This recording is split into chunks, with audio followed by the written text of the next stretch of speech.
Let me tell you about the time I found out my wife, Melissa, was cheating on me. Yeah, I know, it's one of those stories you think will never happen to you, until it does.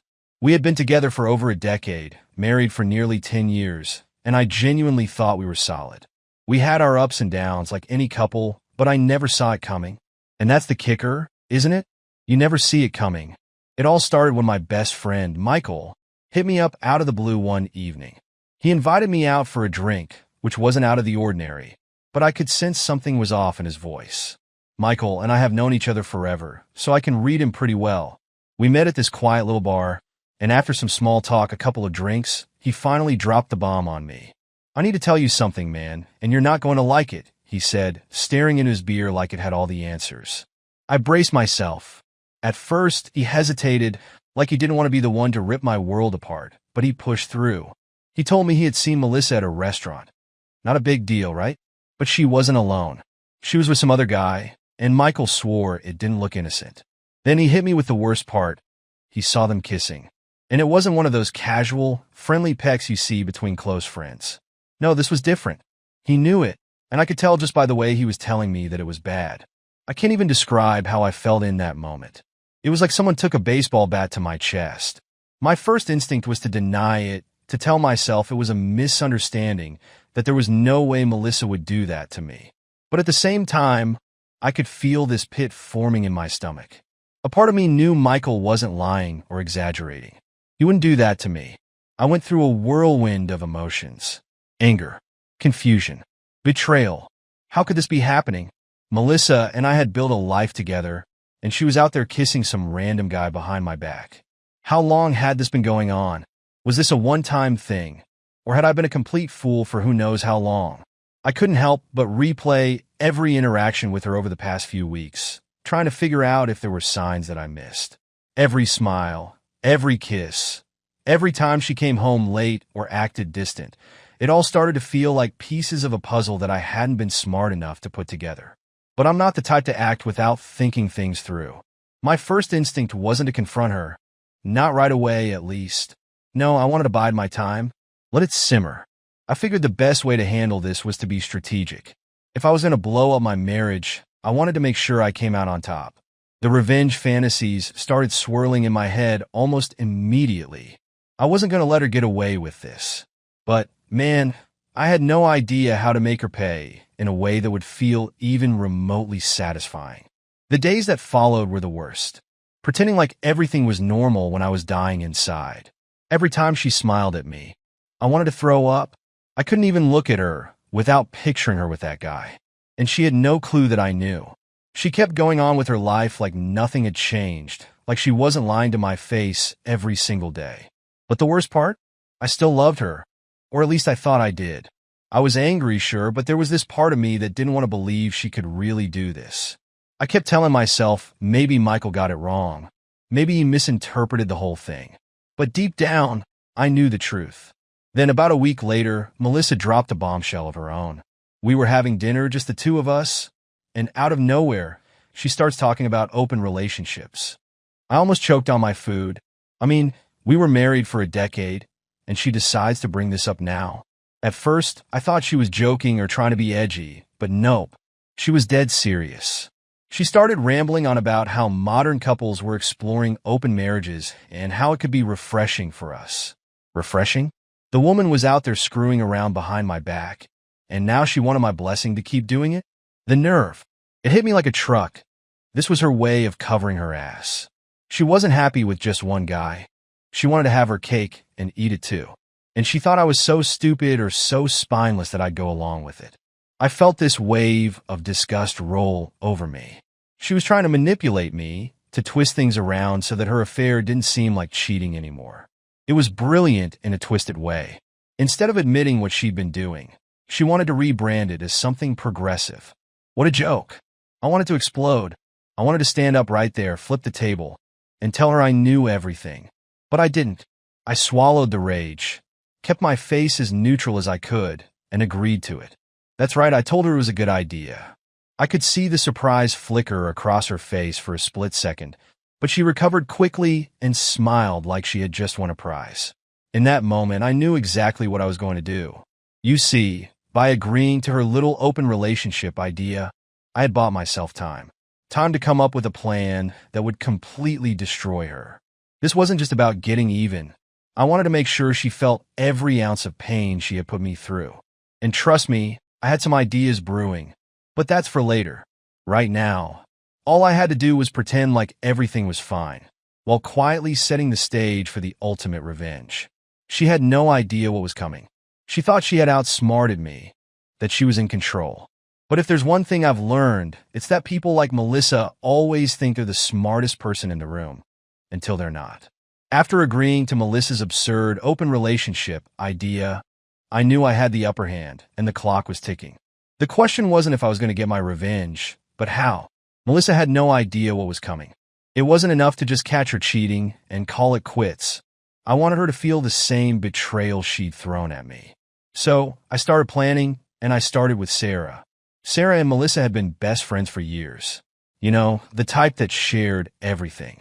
I'm talking about the kind of friendship where you can't have a conversation with your wife without her telling Sarah every little detail afterward. But here's the kicker. Melissa hadn't told Sarah about her little affair. I figured it was probably out of shame, or maybe she didn't want to admit she was doing the exact thing she once called disgusting when it happened to one of their friends. Either way, this gap between them was a gift to me, and I planned to use it.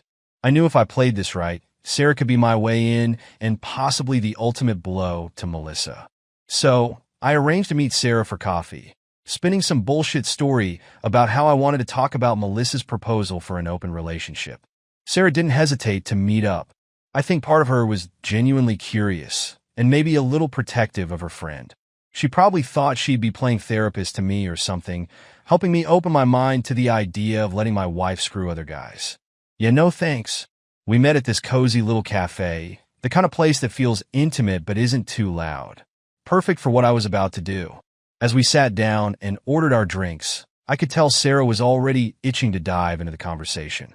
I kept it light at first, just asking about her and Melissa, pretending like I was totally on board with this new arrangement. Then, I casually brought up Melissa's suggestion of sexual experimentation, framing it as a spice-up idea for our marriage. I'm not gonna lie, I said, leaning back in my chair with a sigh. The whole open relationship thing, it's not exactly something I ever thought I'd be talking about. But I guess, in a way, Melissa's right. Maybe it's time to explore something new. Sarah's eyes widened. She was intrigued. You could almost see the wheels turning in her head as she tried to make sense of this new side of me she'd never seen before. Well, Melissa has mentioned that she thinks couples who experiment are healthier in the long run, Sarah said, taking a sip of her latte. She really thinks this could be refreshing. Exactly. I agreed, nodding like I was some open-minded husband embracing his new progressive life. I could feel the tension in the air shifting. She was warming up to the idea, and this was my moment. Actually, Melissa had an idea. I continued, lowering my voice a bit to make it sound more intimate. She suggested, well, since we're friends, that maybe you and I could, explore something together. Sarah nearly choked on her coffee. I swear, for a split second, she looked like she couldn't decide if she was horrified or intrigued. The thought of crossing that line was clearly something she hadn't considered before. Wait, what? She asked, trying to laugh it off, but I could see the curiosity was there. You're telling me Melissa suggested that you and I? Yeah, I said, leaning in a little closer. Look, I know it sounds crazy, but that's the whole point of an open relationship, right? Trying new things with people you trust. I was laying it on thick, and I knew it, but Sarah was already biting. I could see her trying to justify it to herself, just like I knew she would. It was the alcohol and the thrill of doing something taboo that made her hesitant, not the idea itself. At first, she hesitated. I don't know, Derek. This seems... I don't think Melissa would be okay with it, she said, biting her lip, her fingers playing with the edge of her coffee cup. Classic Sarah, always trying to do the right thing, but unable to resist a little danger when it's offered. Trust me, I replied, keeping my tone confident. Melissa suggested it. She wants us to explore, and she thought you and I, being so close, would be a good place to start. I could tell Sarah's walls were coming down. She was curious, tempted. She just didn't want it to get awkward, That's why I'm bringing it up casually like this. Now, maybe a part of her thought this was too weird, but I was banking on another part of her, the part that secretly liked the idea of doing something forbidden. And let's be real, this wasn't about me. It was about the thrill, the excitement, the rush of crossing a line she never thought she'd cross. I knew that was the real motivator here. We sat there for what felt like forever, her mind clearly racing, and then I did what I knew would seal the deal. I shifted the conversation from hypothetical to personal. I mean, come on, Sarah. Haven't you ever thought about what it would be like? Just once? No strings, no pressure. Melissa wouldn't even have to know. I could see the struggle in her eyes, the conflict between what was right and what was exciting. After a few more drinks and some flirty back and forth, she finally caved. Maybe just once, she whispered, almost as if she couldn't believe she was agreeing to this. That's when I knew I had her. And with her, I had the perfect tool to crush Melissa. It was game on now. Sarah didn't know it yet, but she had just signed up for a front row seat in the biggest shitstorm of her life. The best part? Melissa had no idea that her best friend was about to be part of the revenge plan.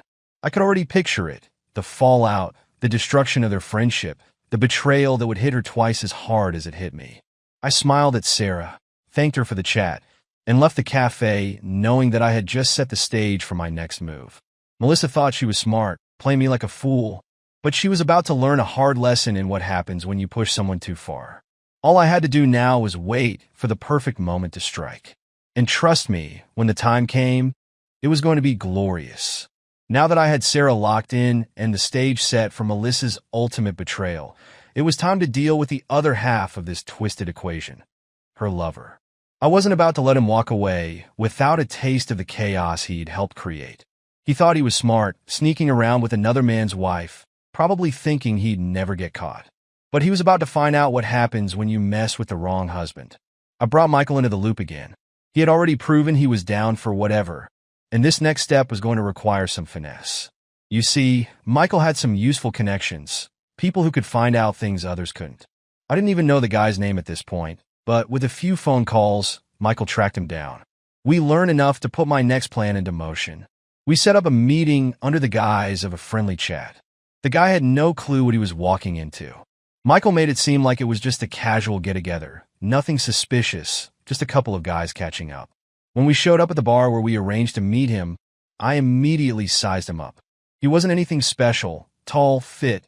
That typical smug looked like he was better than the rest of us. I could see why Melissa went for him.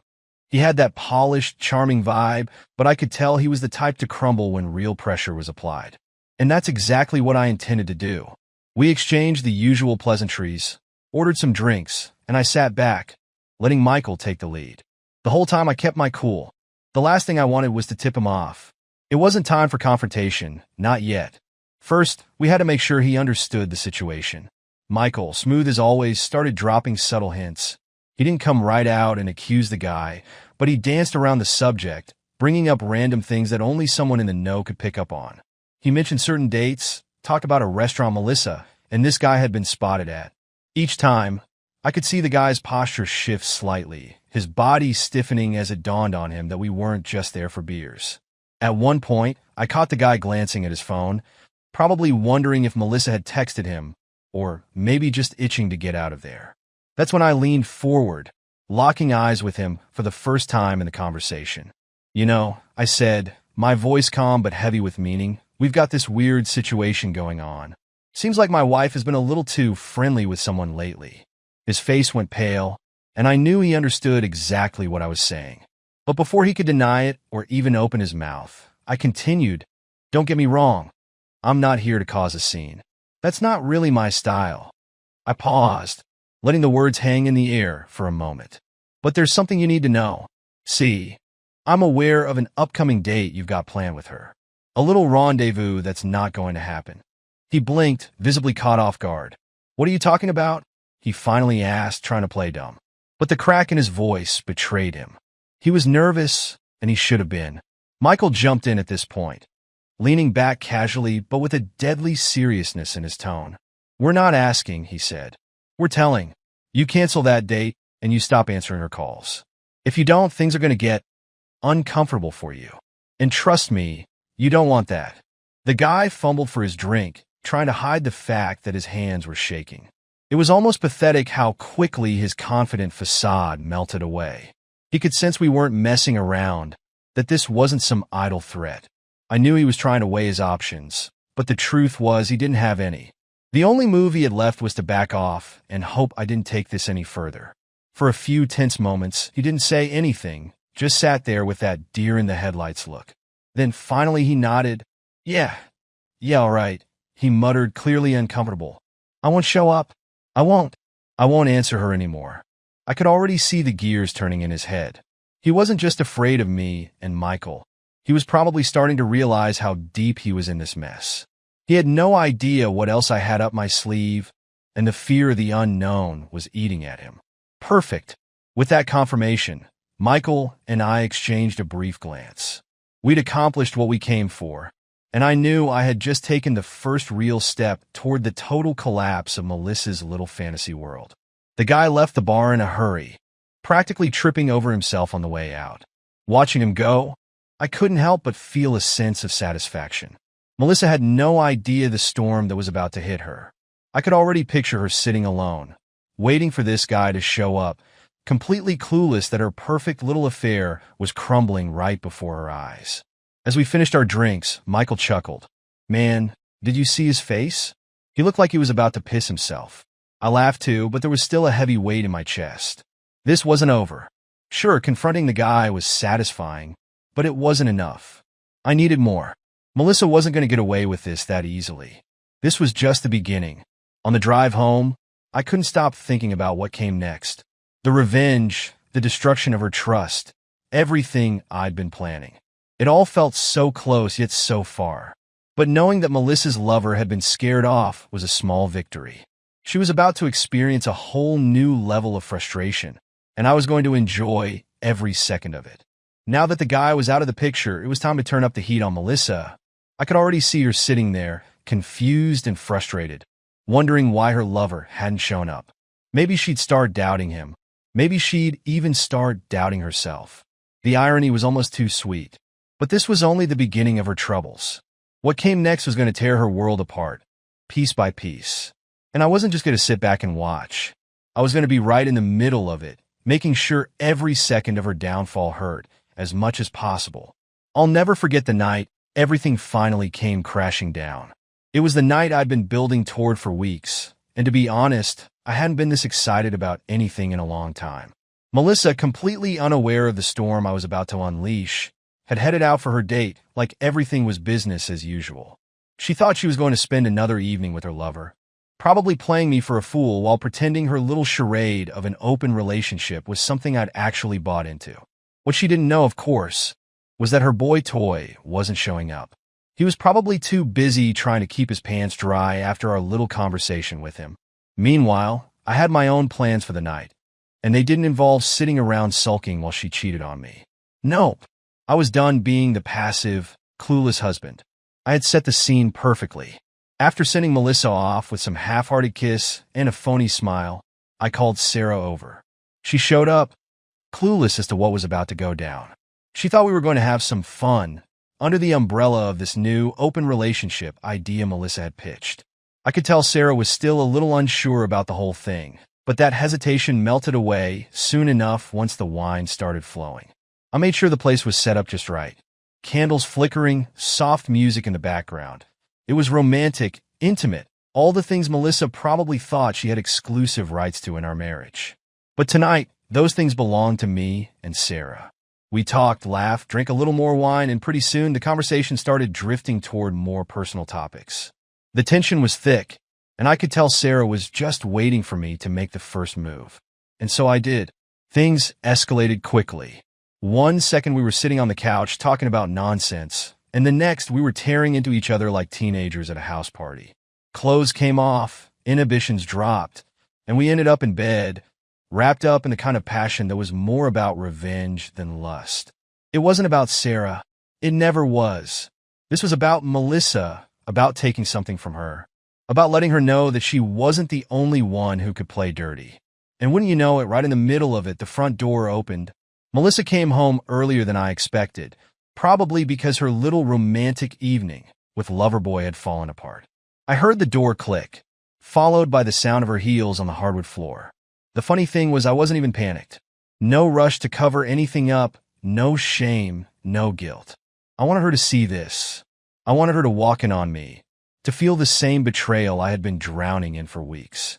And then it happened.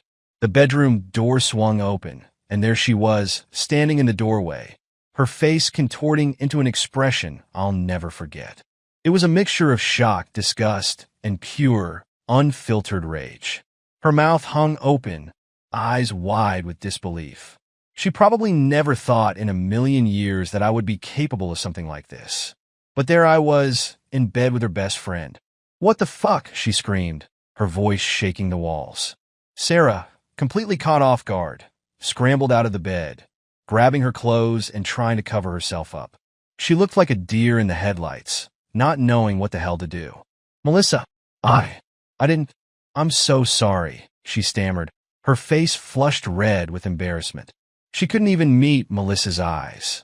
Without waiting for a response, Sarah bolted out of the room, probably running for her life, leaving me and Melissa to face off like two gunslingers in an old Western showdown. The door slammed behind her, and then it was just me and Melissa. For a moment, there was this eerie silence, like the calm before the storm. And then the storm hit. "You disgusting piece of shit," Melissa screamed, stepping toward me with fists clenched. I could see the fire in her eyes, the same fire I used to love, but now it was aimed right at me. "You fucked my best friend? In our bed? How dare you? You fucking hypocrite." I couldn't help but laugh. Her hypocrisy was almost laughable. The way she stood there, like she had the moral high ground, as if she hadn't been out screwing some other guy while pretending everything was just peachy at home. I got out of bed, not even bothering to cover myself. I wanted her to feel every ounce of this. "Hypocrite? Are you serious right now, Melissa?" I shot back, my voice dripping with sarcasm. "You've been fucking some other guy behind my back for weeks, and you think I'm the bad guy here?" "That's different," she screamed, her face twisting in anger. "We agreed to an open relationship, Derek. You crossed the line. Sarah's my best friend." I couldn't stop the laughter from bubbling up inside me. The absurdity of it all was almost too much. An open relationship? I scoffed. "That's rich coming from you. Don't even try to play the victim here, Melissa. I know about the affair. I've known for weeks. You think I didn't see this coming? You think I didn't know exactly what you were up to?" Her face paled for a second, and I knew she realized I had been playing her the whole time. "Wait, what?" she muttered, her voice suddenly small, vulnerable. "You knew?" "Of course I fucking knew," I snapped, stepping closer to her, my anger finally bubbling to the surface. "I knew the moment Michael saw you with that guy. I knew when you came home smelling like him. And then you had the nerve to pitch the open relationship bullshit, like I'd be dumb enough to fall for it. You've been lying to me this whole time, and now you want to act like I'm the one who crossed the line?" Melissa's face twisted in rage again, but this time, there was something else in her eyes, fear. She had lost control of the situation, and she knew it. You bastard," she spat, her voice trembling. "You set this whole thing up, didn't you?" I nodded, not even bothering to hide the satisfaction in my voice. "You're damn right I did. You think you can screw around behind my back, treat me like a fool, and get away with it? No. This is your mess, Melissa. You made this bed, and now you're going to lie in it. Alone." Her face crumpled, and for the first time, I saw a flicker of vulnerability. But it was too late for tears, too late for apologies. We had crossed the line, and there was no going back. She screamed one last time, this guttural sound of pure frustration, then stormed out of the room, slamming the door so hard the walls shook. I stood there for a moment, my heart pounding, my mind racing. It should have felt like victory, like I had finally gotten what I wanted. But in that moment, all I felt was emptiness. Sure, I had my revenge, but the cost? The cost was my marriage, my life as I knew it. I had burned it all to the ground, and now there was nothing left but the ashes. After the storm of our confrontation had died down, I knew what had to come next. There was no rebuilding this, no salvaging what was left. Everything between Melissa and me was broken beyond repair. So, while she was still seething from catching me with Sarah, I calmly told her the words she probably thought she'd never hear. "I'm filing for divorce." I expected her to erupt again, to scream, shout, throw something at me, anything to claw back some control in the situation. But for the first time that night, Melissa just stood there stunned. I guess it hadn't occurred to her that I might actually walk away. She probably thought I'd be the one begging for forgiveness, hoping to fix things. But no, the second she betrayed me, the marriage was over. I had just been waiting for the right time to make